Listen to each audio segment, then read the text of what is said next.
অন্ধকারে ঢাকা এক রহস্যময়ী রাত্রি। চাঁদ তার পূর্ণ সৌন্দর্যে ঝলমল করছে। মক্কার আকাশ নীলব আলোয় ভরে গেছে। মানুষ তখনও জানে না, কয়েক মুহূর্তের মধ্যেই ইতিহাসে এক অদ্ভুত অলৌকিক দৃশ্যের সাক্ষী হতে চলছে গোটা মানব জাতি। সেই রাতে কুরাইশ নেতারা, যারা বারবার রাসূল সাল্লাল্লাহু আলাইহি ওয়াসাল্লামের সত্য প্রমাণ চেয়েও ব্যর্থ হয়েছিল, এবার শেষ চেষ্টা হিসেবে এক অবিশ্বাস্য শর্ত রাখল রাসূল সাল্লাল্লাহু আলাইহি ওয়াসাল্লামের কাছে।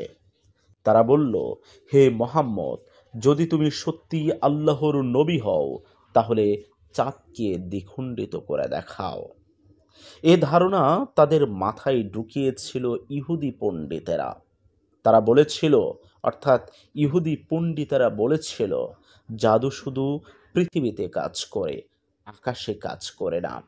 যদি সে আকাশের চাঁদকে ভাগ করতে পারে, তবে সে জাদুকর নয়, বরং আল্লাহর পাঠানো নবী হবেন তিনি। কুরাইশ নেতারা তখন মনে মনে হাসল, এবার তো মোহাম্মদ রক্ষা পাবে না। তারা ভিড় জমালো এক চন্দ্রোজ্জ্বল রাতে, যখন আকাশ পরিষ্কার আর হেরা পর্বত দিগন্তে স্থির। রাসূল সাল্লাল্লাহু আলাইহি ওয়াসাল্লাম তখন মিনায় অবস্থান করছিলেন। পাশে ছিলেন হযরত আলী রাদিয়াল্লাহু তাআলা আনহু, ইবনে মাসউদ রাদিয়াল্লাহু তাআলা আনহু, ইবনে ওমর রাদিয়াল্লাহু তাআলা আনহু, জুবায়ের ইবনু মুতাইম রাদিয়াল্লাহু তাআলা আনহু সহ অসংখ্য সাহাবী। তখন আল্লাহর হুকুমে রাসূল সাল্লাল্লাহু আলাইহি ওয়াসাল্লাম আঙ্গুল তুললেন চাঁদের দিকে, আর মুহূর্তেই ঘটে গেল অলৌকিক ঘটনাটি। চাঁদ দুটি টুকরোয় বিভক্ত হয়ে গেল, এক টুকরো পূর্বে এবং আরেক টুকরো পশ্চিমে। মাঝখানে হেরা পর্বত যেন দেওয়ালের মতো দাঁড়িয়ে রইল। সবাই হতভম্ব হয়ে তাকিয়ে আছে। এ যেন দুনিয়ার চোখে প্রথমবারের মতো আকাশ বিদীর্ণ হওয়ার দৃশ্য। রাসূল সাল্লাল্লাহু আলাইহি ওয়াসাল্লাম তখন বললেন, তোমরা সাক্ষী থাকো। আরেক বর্ণনায় তিনি আল্লাহর উদ্দেশ্যে বললেন, হে আল্লাহ, তুমিও সাক্ষী থাকো। এই দৃশ্যের সাক্ষী ছিলেন ইবনে ওমর রাদিয়াল্লাহু তাআলা আনহু। তখন তার বয়স মাত্র 13 বছর।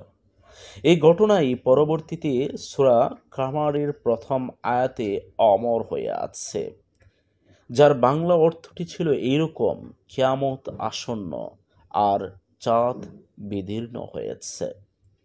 কিন্তু সত্যের মুখোমুখি হয়েও কুরাইশ নেতারা ঈমান আনেনি। তারা বলল, এ তো মুহাম্মদের জাদু মাত্র, সে আমাদের চোখ ধাঁধিয়ে দিয়েছে। তখন কেউ প্রস্তাব দিল, চলো মক্কার বাইরে থেকে আসা যাত্রীদের জিজ্ঞাসা করি। মুহাম্মদ তো সবাইকে একসঙ্গে জাদু করতে পারে না, তাই যারা মক্কার বাহিনী থেকে আসছে তাদেরকে আমরা জিজ্ঞাসা করব। পরদিন চারদিক থেকে আসা মুসাফিরদের কাছে জিজ্ঞাসা করা হলো, তোমরা কি গত রাতকে চাঁদকে দুই ভাগ হতে দেখেছিলে? তারা সবাই এক বাক্যে বলল, হ্যাঁ, আমরা সেই দৃশ্য দেখেছি। কুরআন সেই মুহূর্তের বাস্তব প্রতিছবি তুলে ধরেছে।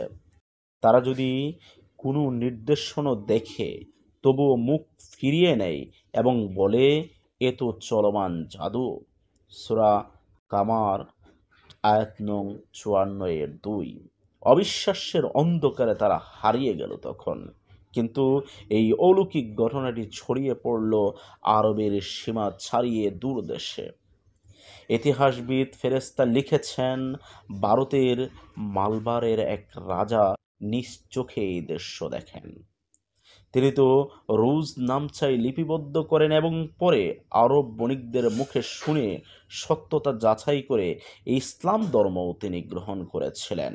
যদিও রাজনৈতিক বইয়ে তিনি ইসলাম ধর্ম যে গ্রহণ করেছেন এই বিষয়টি গোপন রেখেছিলেন। আর শতাব্দী শতাব্দী পরে 1969 সালের 20 জুলাই যখন নেইল আর্মস্ট্রং চাঁদে পদার্পণ করেন, তিনি চন্দ্রপৃষ্ঠে এক দীর্ঘ বিভক্তের রেখা দেখে বিস্মিত হয়ে যান। পরে গোপনে তিনি স্বীকার করেন, এটা হয়তো সেই বিভাজন যার কথা মুহাম্মদ সাল্লাল্লাহু আলাইহি ওয়াসাল্লাম বলেছিলেন। চাঁদ দ্বিখণ্ডিত হওয়ার এই মোজাজা শুধু নবুওয়াতের প্রমাণই নয়, এ ছিল অহংকারী অন্ধ মানুষদের জন্য সতর্কবার্তা। কেউ তাতে ঈমান আনতে পেরেছিল, কেউ হারিয়েছিল নিজেকে অস্বীকারের অন্ধকারে। আর কোরআনের সেই আয়াত আজও আকাশের মতো উজ্জ্বল হয়ে ঘোষণা করে কিয়ামত আসন্ন এবং চন্দ্র বিদীর্ণ হয়েছে।